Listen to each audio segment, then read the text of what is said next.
it would be... Right.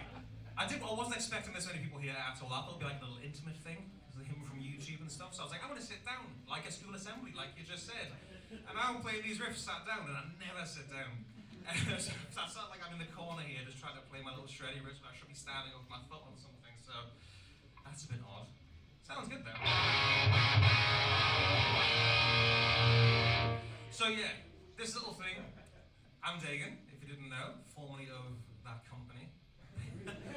before it exploded and everyone watched. But the first thing I want to start with is just saying thank you to all you guys.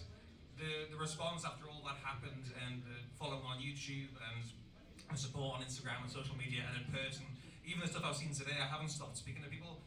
So thank you so much for the past year, pretty much. And would you mind giving yourself a round of applause? I always wanted to say that to people. Give yourself a round of applause. Thank you so much, guys, for keeping me here doing this, which is ridiculous. And with that, this is the first time I've ever done anything like this without like a full band behind me.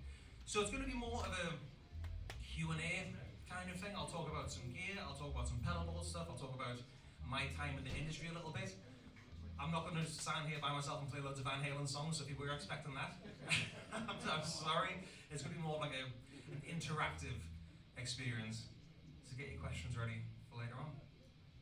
So with that as well, the first thing I want to talk about, well, the notes here, is just chatting about what 10 years of doing YouTube videos and talking about gear and amps, what that's taught me about finding the perfect tone. And that's the fact that there's no such thing as perfect tone. Like, you try and find the perfect guitar tone for years, buy all the gear, buy all the pedals, all the guitars, change your string gauges and the rest, and it never sounds how you want it to because things are constantly changing. Like, think of one of the best guitar sounds on the entire planet is Eddie Van Halen's Brown sound. That crunchy, percussive, like really in-your-face attack guitar tone is famous for one of the best guitar tones on the entire planet. And a lot of that comes down to feel and stuff as well, like, you know, the way you play, like... You've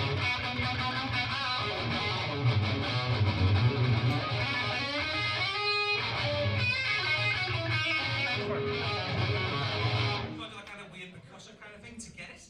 I mean, that sounds nothing like Eddie Van Halen, but because that was coined as one of the best guitar tones of all time, even he changed it. So if you think about that, like, he was told for years and years it was the best guitar tone on the entire planet. But if he's evolving his tone, it's obviously something that you can never really chase. So I get asked about that all the time. What's your favourite guitar tone? What's the perfect guitar tone? And there's never really a proper answer to it. If that makes any sense? I just want to start off with something like that. With this little thing right here. Next up, oh, but the same goes for guitars, actually, as well. Like the perfect guitar. Like, people change their perception of what's the perfect guitar.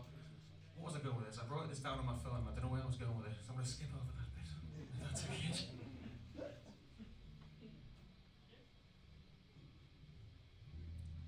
Any questions thus far, folks? If what I'm talking about, you want to ask a question or anything, just raise your hand and I'll answer anything guitar related, bass related, whatever. There's one at the back there. So you say your guitar tone or guitar tones change all the time. Yes. How have you stopped where you are currently? It might only last for a week, but why? How have I stopped with the guitar tone currently? Yeah.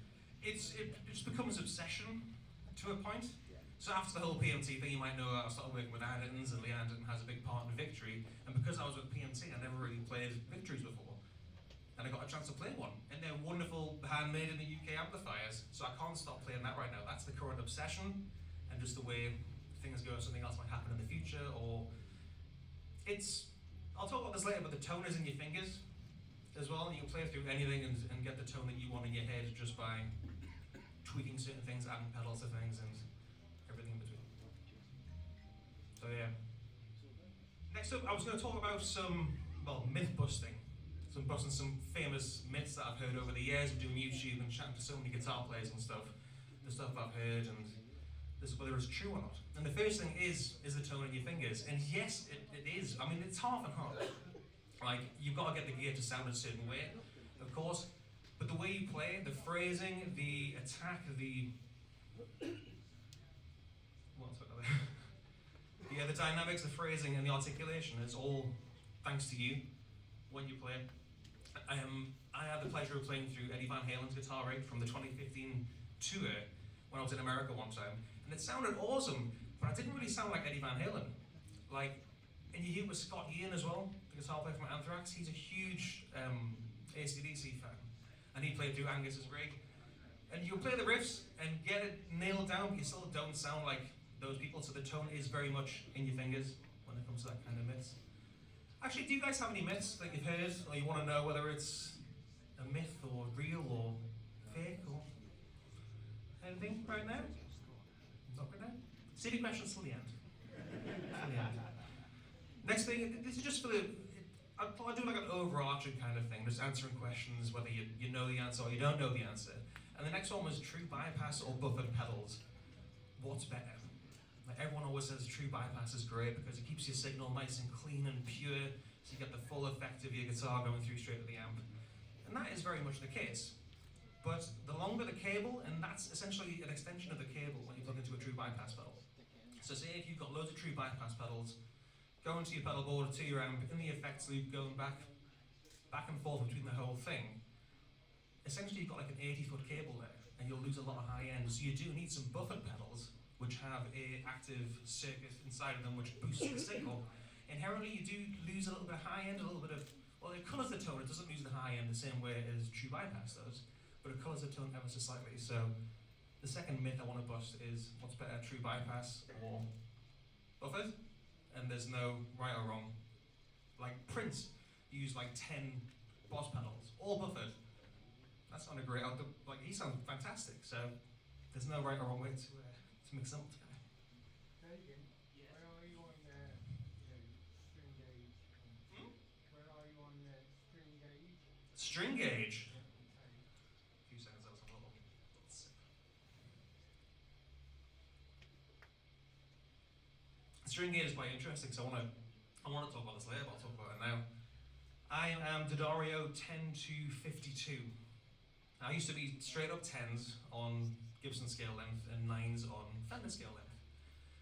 But I always played out a tune, and I never knew why. Like, especially live and stuff. I mean, that's out of tune regardless, it's very warm up here.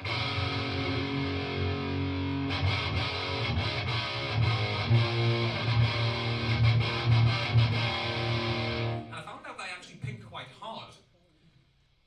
And I was chatting to someone from D'Addario, and this is after me playing guitar for like 15 years. And like, you know that when you go up a gauge higher, the string's obviously tauter, so it doesn't move around as much, so you can really dig in, the guitar stays in tune.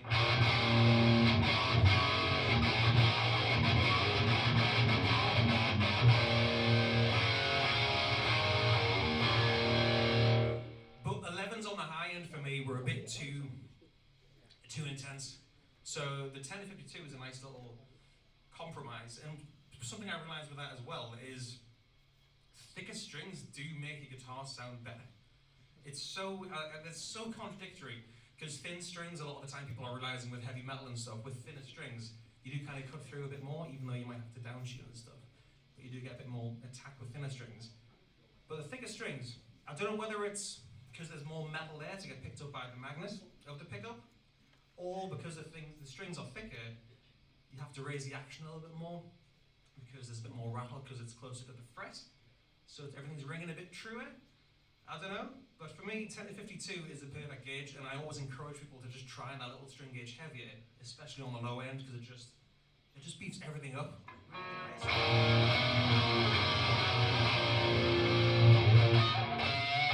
think like pinch harmonics and stuff as well.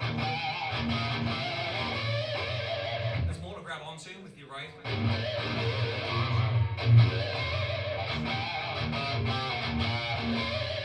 If I could hit them. It's been a long morning already. But yeah, that's my string gauge. Any other little questions there? Just save it till the end. That's fine, save it till the end. So back to the myth busting thing I was talking about before. The next one I want to talk about is tone woods. Now, who here, raise your hand, thinks tone woods is like a myth? So the wood doesn't matter to your tone? You, Lucy, my wife, doesn't think that tone. So I wholly believe after playing so many guitars, on like cheap guitars, expensive guitars, and the rest, it kind of makes a difference. Not to the overall tone of the guitar, Because you've seen people on YouTube and Instagram playing pallets with EMGs, and has anyone seen that video? The guy's got like a pallet with a strat neck on it, and it works like a guitar, and it sounds great plugged into a nice Marshall or something. It sounds like a Marshall.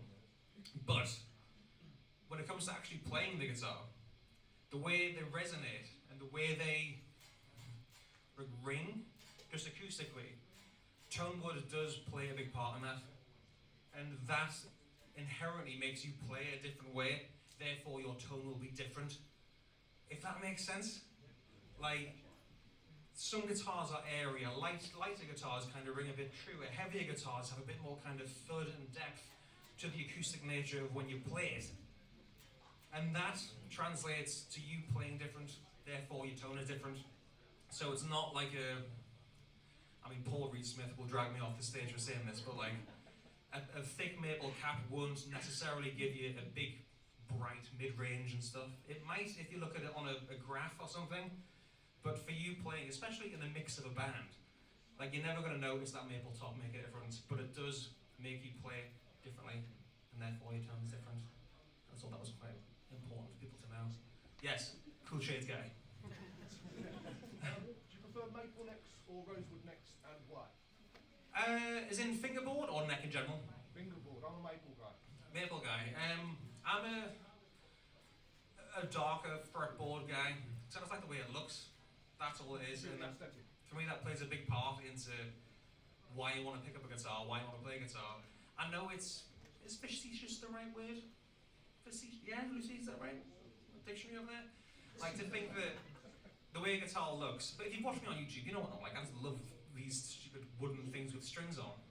But if a guitar looks cool, it will make you pick it up more, and therefore it's a great guitar. But for me, the darker rosewood looks awesome because Les Pauls and SGs and the rest, but I love ebony for the customs, and I like the way it feels, which is like maple with really hard kind of wood, but it's not bright. It's weird, but like the old Super Strats from the 80s and stuff, the maple boards look awesome. And when you take an ebony board on an old Kramer or a Chardonnay or something, it kind of looks more old school, especially worn in. It's beautiful. Well, basically, they're all great.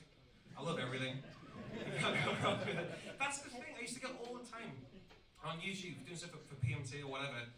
It's like, you definitely lie with all your videos. Like, you're just happy, you love everything. I was like, I just don't demo the things I don't want to demo.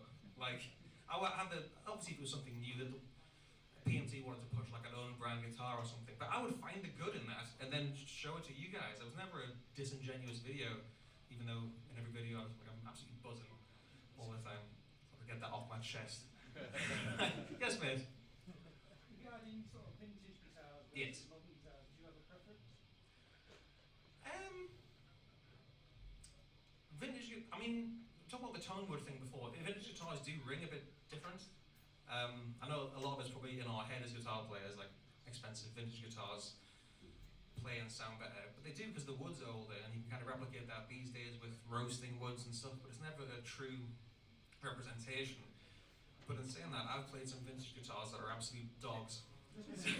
So, I remember one of the first ones was it was a 51 broadcaster. So the Telecaster before was a Telecaster. Before it was even a no-caster. It was like one of the first 100 Telecasters ever made called a broadcaster. And it was horrible. It's horrible. Because you've got to remember, these stupid things are just wood and metal.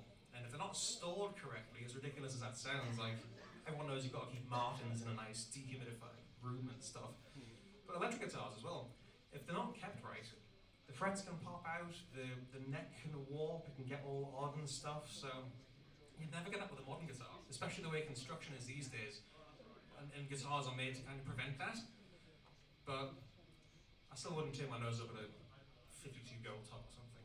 So, I don't know. What do you think? Are you more of a vintage guitar guy, or? My bank balance says no. Yeah, same mate, yeah. Same mate. Relican's getting great though. You guys are a fan of Relican guitars? No.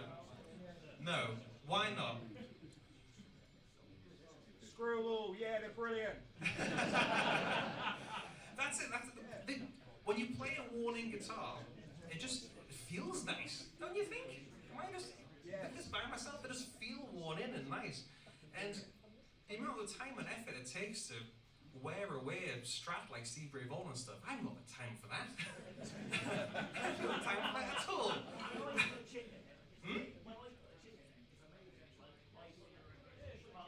I do get that. Yeah, I do totally get that. But there's a fine art between putting a chip in a guitar and the wonderful art of relicking. Because it is really, I think there's been some... I'm at a guitar show, so I'm not going to say anything bad about brands. But there are some absolutely crap relic jobs out there, aren't there, these days. But some brands, like, you see Maybach guitars downstairs. They look brilliant.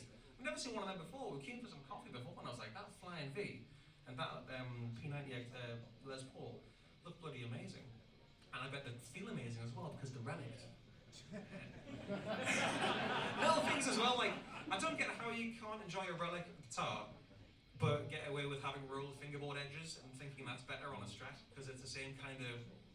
I'm rambling so much, but I like this. I like this kind of chat as opposed to me talking about myth busting and stuff. This is what I love, and it's what I vibe off. Yes, mate? Yes. I've got 3 SGs now. I did have 5 at one point, I realised I only did 1 at a time. Yes.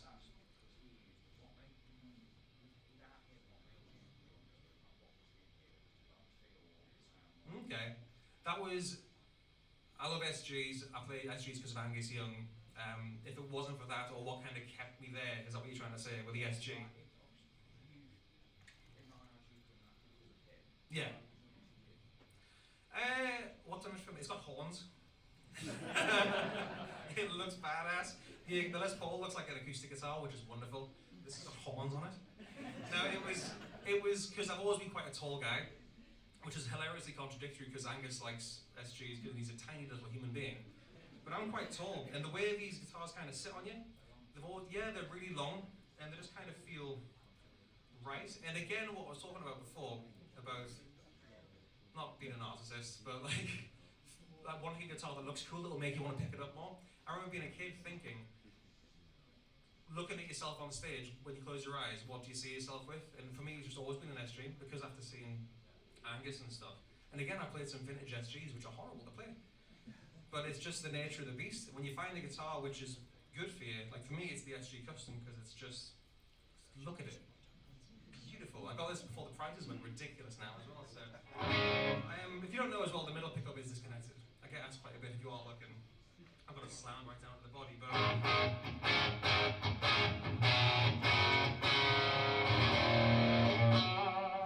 I get asked a lot as well about neck dives with SGs and Firebirds and stuff. And I never have that issue. I always just use a leather strap with suede on the inside. If you have one of them, like a good quality one, with a Firebird or an SG, you're never going to have a neck dive. And you get to look awesome. It's not an SG. The Epiphone one of this is great as well. Has anyone tried that Epiphone one of this? It's still like £1,000. But it's the closest thing you can get to an SG Custom. That's technically a Les Paul Custom, but... Yeah. Any other questions before we go to... Yes? Are you still got the Slash 3.0s in your other SGs? And if so, after all that time, how have they changed? How the pickups changed, or how's my... Your opinion of them, yeah. They're great. They are still there, because I like the way they look. I like guitars that kind of look a bit modified, besides this guitar, weirdly. I like to put my own little mark on guitars. And I've always been a huge fan of the Slash Alnico 2s. Like, they just sound so good on a Les Paul. And I always wanted some for an SG, funnily enough. I know this sounds like a lie, because I did a video for Seymour Duncan, but I literally wanted an SG version, because I was always worried that the SG would sound thin with him, and then Slash bloody did the entire thing for me. I didn't have to ask anyone to do it for it.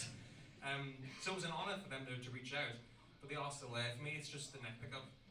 An Alnico 2 neck pickup and a Les Paul, or the 3.0, those with a bit more output. I wonder, they are ceramic, aren't they? In the Slash 3.0s. But they are tuned to be acutely Alnico 2.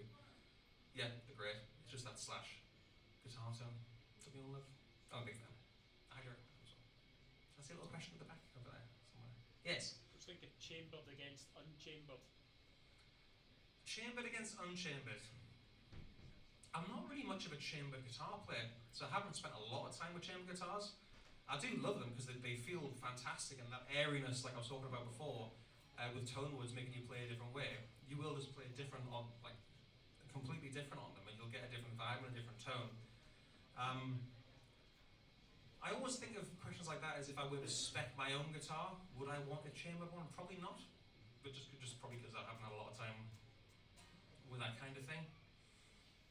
But given this weekend the amount of guitars downstairs, you could ask me on Monday morning, I'd go, I love a chamber guitar, it's me. I'm going to drill some holes out my SG and see what it sounds like. You did say you love everything, so.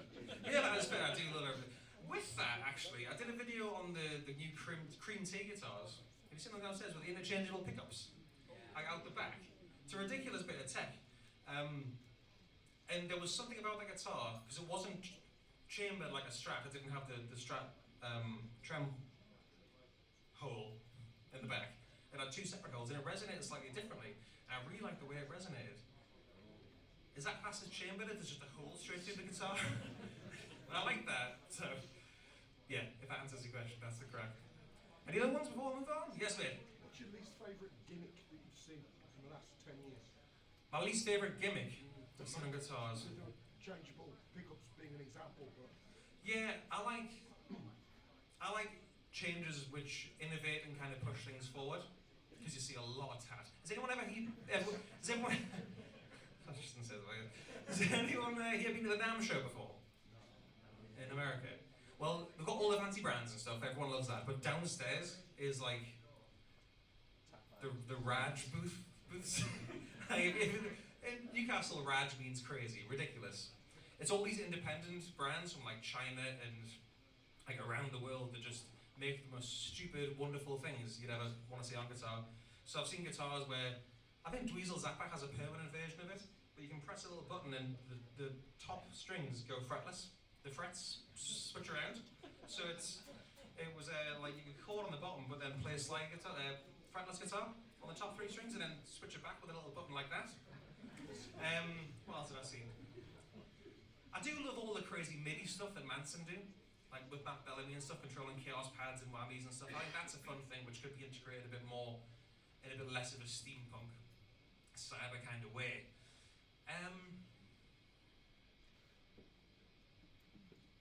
Probably the weirdest gimmick, that I've seen recently is people getting guitars in the shape of things. It's happening more and more. Have you seen all the videos online of those two chicks? That everyone likes, two anime girls.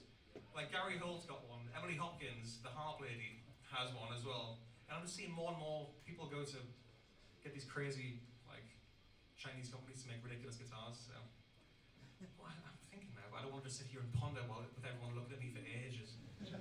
Robotic tuners. Robotic tuners. Yeah, they kind of messed that whole thing up, didn't they? Gibson back in the day, the Henry J era. They lasted about 3 weeks for me. My white SG that I put the slash pickups in had the robot tuners. Great in the studio if you sat, just like wanting to go from D standard to Dagan in a second, but in a live situation, I remember trying to sound check with it, and the bass player was sound checking, and it just thought it was just losing its mind with the vibrations and stuff. It was a stupid idea. But with that, again, speaking of crazy things, the Gibson robot guitars, that was a fun kind of thing with all the built-in choruses and delays and effects and stuff. That's a fun way of kind of modernizing it, even though it didn't really take off. I'm rambling again, aren't I? no. Rambling. Sorry, any other questions, guys? Yes, mate. Back with the SGs.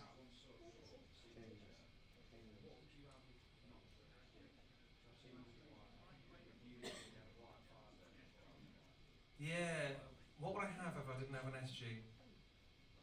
Probably something like a Super Strat, because that's just my favourite thing. The Super Strat with the Floyd Rose. If I had a chance to put a Floyd on this, I think I'd upset a lot of people and say that I would. Just because it would look ridiculous, and I love guitars that look ridiculous and kind of turn heads in a way. Like, I really want a Parker Fly. Is anyone here a fan of the Parker Fly? A few? You used to hate the Parker Fly, but now you like the Parker Fly, because Trent Reznor played one. But yeah, I love the Parker Fly. Yeah, probably something like a Super Strat, like Floyd, two humbuckers. I wholly believe that that's the most versatile guitar on the planet as well. If you get like a two humbucker Strat or with a Floyd, to get the single coil tones and the humbucker tones with the trem, it's just a fantastic thing. So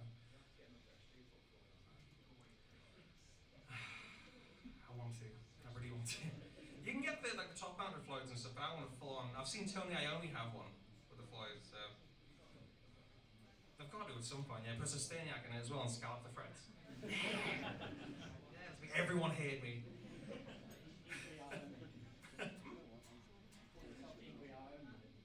What, sorry?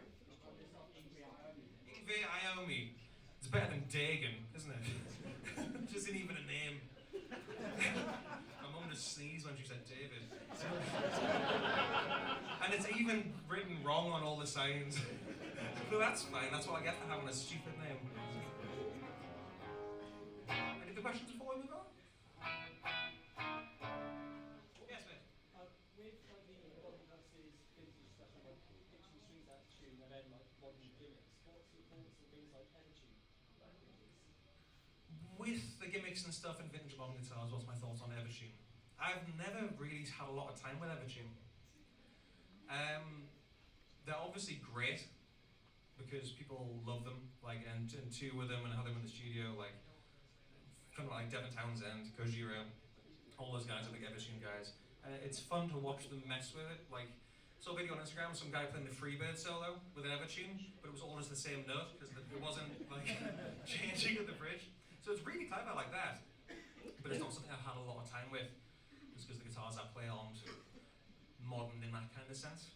I'd like to play them a bit more, but I already know how a Floyd Rose works and a Staniak and all that kind of crazy stuff. I think if I learn how an Evertune works, it'll push something really important out of my brain, because because they look really intense, they look fantastic. But yeah, hopefully I'll get to play some Evertune ones later the weekend.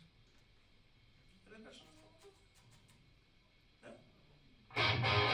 Cool. Well, I'm going to talk about pedal boards now, and I get asked quite a bit, like what pedal should I try? What should I get? How should I set up my board? So I've just got my one of my go-to boards, and I thought I'd talk you through the pedals I think every guitar player needs to have, and why. Really. So if you haven't got any of these, or if you've got any questions again while we're talking, just raise your hand. And the first pedal that I think that every guitar player needs to have, whether you like it or not, because I've turned a lot of people onto it, is a volume pedal. Anyone here got a volume pedal and utilize it? Yes, Smith. A lot of volume pedals in there. Because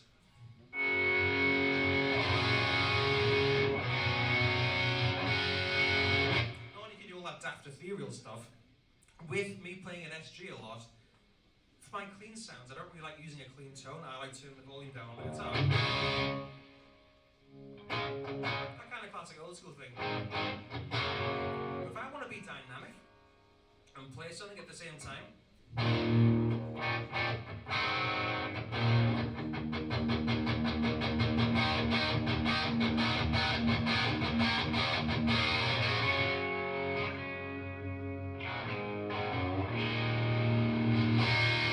it's the most amazing thing that people don't realize you can utilize it, like use your foot, and it works exactly the same way as the volume on your guitar. And you can be way more dynamic, and there are some fancy volume pedals out there where you can like set the minimum amount. So all the way back would be like a clean tone, and have your drive tone all the way at the toe. But if you're unfamiliar with the world of volume pedals, they're not the most expensive things in the world, and they are inherently quite boring.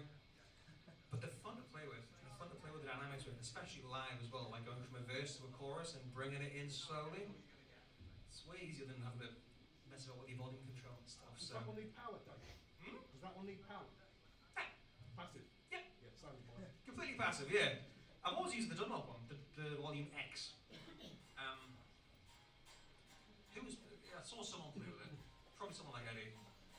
So that's just why I like using it. I've covered it in green tape because I've got big, stupid, pointy boots. And on the stage, everything's black, including my entire outfit, besides the white and gold guitar. So, yeah, volume pedal, highly recommend. Everyone needs one somewhere. Next up.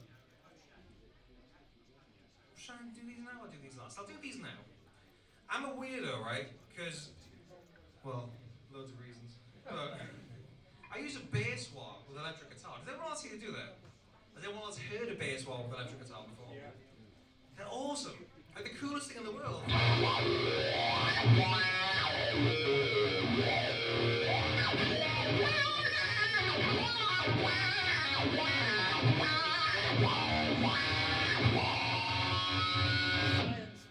It's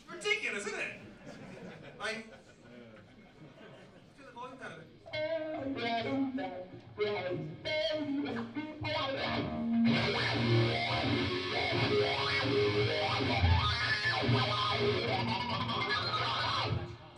like Jimi Hendrix is brought back to life as a cyborg or something. But this section isn't just everyone needs a bass wall with guitar. This is for the pedals where we'll talk about the important pedals in a second. But I wholly believe guitar players need pedals on their board just to have fun with, whether you use them in a practical sense or just to mess with. Whenever I plug that on, like turn it on, I smile. It's ridiculous. It's such a ridiculous thing. But stuff like this can like evoke inspiration, creativity, and kind of get the blood flowing a bit. And yeah, it sounds like a dying cyborg. It's the coolest thing ever.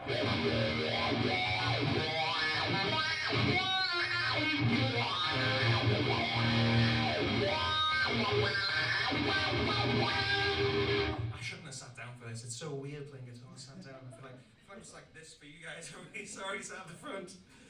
So I need to move the mic and that, and this chair will just be here, and I can't look at my little notes, so I'll just keep sitting down. That's okay, folks. So yeah, have pedals which are kind of fun and exciting. The fun thing about the bass wall as well, I know they've got some down at the Dunlop booth down there. It's spring loaded, so it's got that whole kind of like Morley. That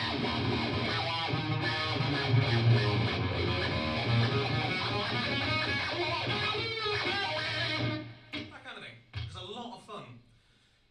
I've just got two fun pedals, so I just might as well show you. I've got an old Boss OC2 Octaver. I'm a huge fan of the band CKY from the 2000s and stuff, and this is the pedal that they used back in the day. And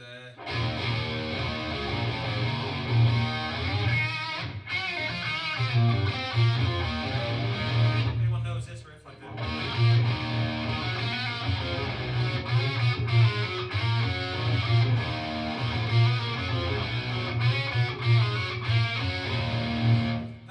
It's a really old octave pedal, and it doesn't track very well anymore because it's from like the early 80s.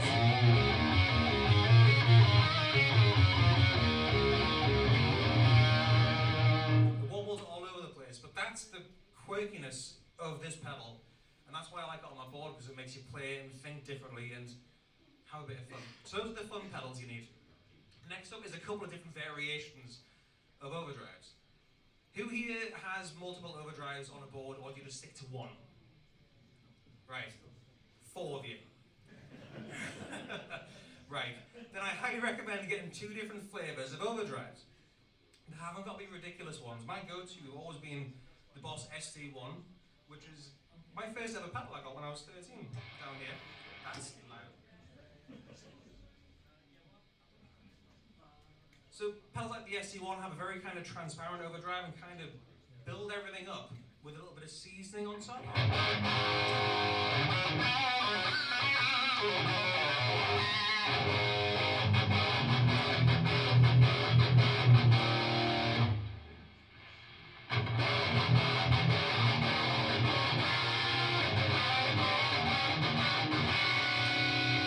Whereas pedals like a Tube Screamer have a very mid-focus. If people aren't aware of how Tube Screamers work and stuff, a lot of you probably are, but I'm trying to cater to everyone. Has a very mid-focused kind of overdrive, which cuts through the mix a hell of a lot more.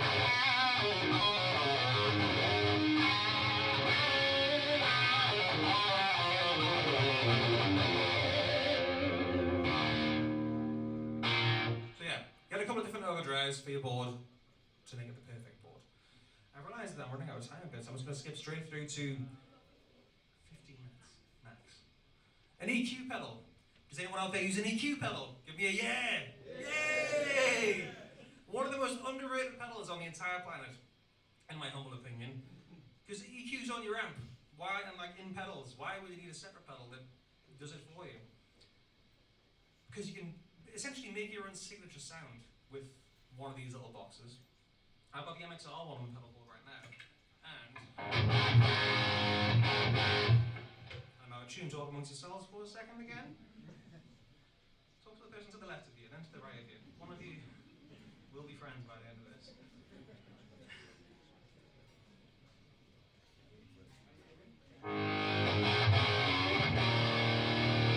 So with an EQ pedal, my three favorite things to do is boost the upper mid range. because that's how you instantly get a slash tone.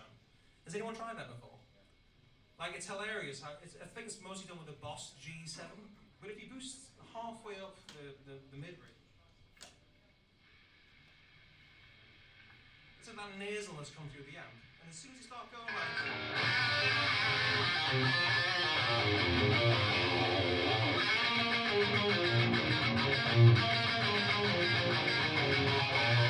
that's a bit intense. Almost like a cocktail, but it's that old school way. Like, the Chris Derrick guitar was plugged into the modified Marshalls, and there was a kind of weird mid-range happening, and it's just...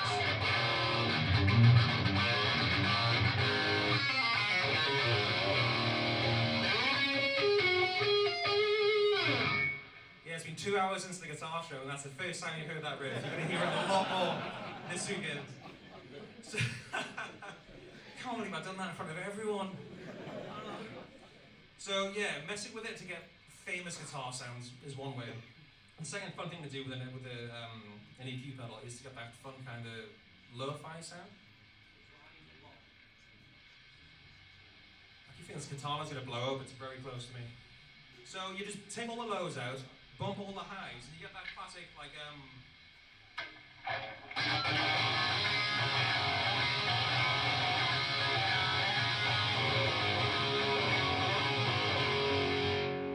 that fun little, like almost through a telephone kind of vibe.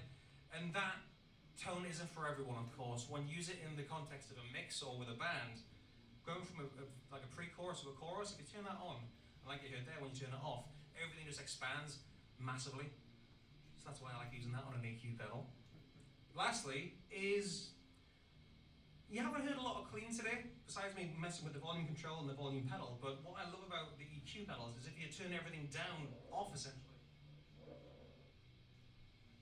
That's another way of getting a clean tone. So if you've got a single channel amp, you know, absolutely, there's kids here, I can't say that. You've got it turned up very loud. All you need to do is take everything down on an EQ pedal.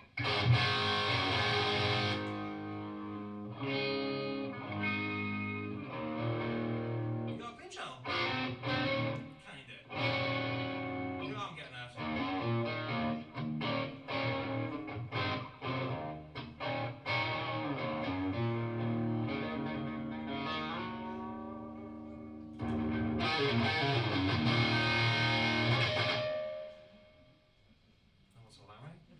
And that's essentially, besides a couple of modulation things about running out of time, the pedals I think every guitar player should have, how to utilize them. Volume pedal, some pedals that make you smile and have a bit of fun, whether you use it live or not, just so you sit in your bedroom or your studio or whatever and just go, yeah, this is the riffs that I like when I was a kid, or listen to this, it sounds like a cyborg dying. Stuff like that you'd never use live. EQ pedal, and of course, get 2 different overdrives. So I've got 5 minutes left. Any final questions, folks? What about the chain? Which order? Is that important to you? Yes, I was going to put that in my little notes, but I've been rambling so much. So yeah, it's very important. Obviously, experimenting is fun, and you can't inherently break anything. So putting things in different orders will be fine. Like some of the world's best guitar tones have been made by accident, by things like that. So for me, it's always the pedals that you want the cleanest tone hitting first. So wah is always at the start. Things like an octave pedal, you don't really want an affected, say, chorus sound going into an octave pedal, because that'll pick up all the different nuances of like the waveform and make it not octave great. Then you kind of think of it like an amplifier. So you got your preamp, your power amp, and the effects loop in between, and all the time-based effects go in the effects loop, or modulation effects, let's say. So overdrives would be the preamp. So overdrives next, then the chorus and time-based effects, and then I always put EQ at the end. But that's just for me, really. So, anything else? Yes. What's your favourite riff? My favourite riff. Today. I've got 2. 2 of my favourite riffs. If you know what they are, let me know.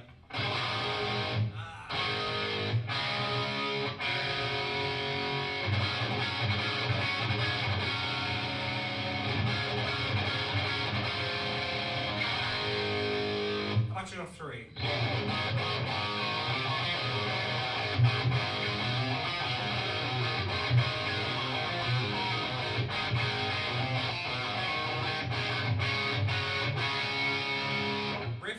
AC/DC, one of the coolest riffs of all time.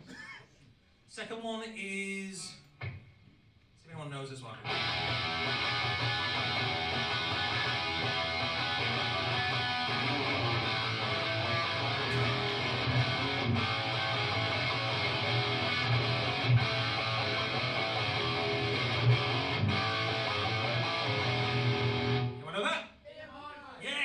By the Sex Pistols, and I love that riff because when you watch Steve Jones play it, he didn't know how to play guitar when he wrote that riff. He'd just been up for days, like, trying to think of riffs for Nevermind the Bollocks. Like, it's a like that should be easy. But going.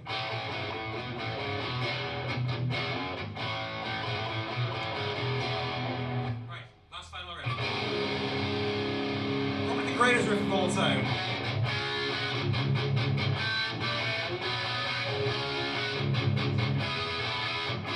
How good does that katana sound? That's just a regular, no pedals on it or anything. So Unchained, of course. Any final questions? Yes, mate. What settings do you use on your SD1? Settings on the SD1. I messed it all up before. there's nothing really. I think for the SD1, I use it more the drive down, level up kind of thing. So it colours the tone. What's the best way to describe it? Yeah, just like it kind of boosts the tone, like a clean boost with a little bit of seasoning on, as opposed to using it to massively change it. Anything else? What are your thoughts on changing settings for different venues? Changing settings for different venues? Yeah, different acoustics and different venues. It's just something that we have to do, unfortunately. Any tips and advice on getting used to it? Tips and advice on getting used to changing settings while changing venues. There's not really a way around it, unfortunately, mate. It's just the nature of the beast when it comes to this kind of thing. Usually as if I'm in that, if you're a big stadium touring band, like the sound guy in the front will accommodate for everything to make it sound good, so in your ears or your monitor, it's the same every night, but for us regular musicians, we just got to go on the fly and change EQ and all that kind of stuff, so the more you do it, the more familiar it'll get, I guess. Right, any more? Yes, Nick. You're using a pedal board with all your chosen pedals on. Mm-hmm. What's your opinion of your chemicals, your remix, your X effects, where everything's in one? Well, I'm a big Helix Watch user. how you answer this, Dagan laddie. I'm over here. Watch how you answer this. I'm over here. Well, he's Mr. Axe Effects over there. And I've been a Helix guy for years.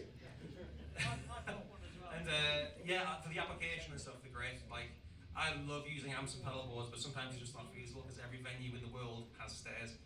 And I'm getting old now.